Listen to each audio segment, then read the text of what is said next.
नाज़रीन इकराम, इंसदादे दहशत गर्दी अदालत ने चेयरमैन तहरीक इंसाफ इमरान खान का पोलीग्राफिक टेस्ट कराने की दरख्वास्त समाअत के लिए मंजूर कर ली है। इंसदादे दहशत गर्दी अदालत गुजरांवाला में इमरान खान फायरिंग केस की समाअत हुई। मुलजिम नवीद बशीर की तरफ से मियां दाऊद एडवोकेट ने दलाइल दिए। अदालत ने इमरान खान का पोलीग्राफिक टेस्ट कराने और FIR के तमाम जख्मियों के पोलीग्राफिक टेस्ट कराने की दरखास्त पर नोटिस जारी कर दिया। मुलजिम नवीद के वकील की दरखास्त पर इमरान खान, एजाज चौधरी समेत तमाम जख्मियों के मोबाइल कब्जे में लेने की दरखास्त पर भी नोटिस जारी कर दिया गया।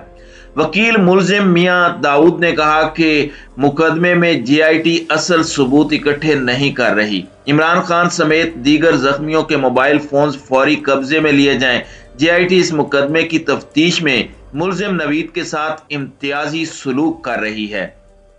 मियां दाऊद ने कहा कि वकुआ के जख्मियों की मेडिकल रिपोर्ट्स मुलजिम को मुकदमे की पैरवी के लिए दरकार हैं। इमरान खान समेत तमाम जख्मियों की मेडिकल रिपोर्ट्स मुलजिम को फराहम करने की दरखास्त पर अदालत ने नोटिस जारी कर दिया है और हुक्म दिया है कि तमाम 6 दरखास्तों में 19 जनवरी तक जवाब जमा कराया जाए।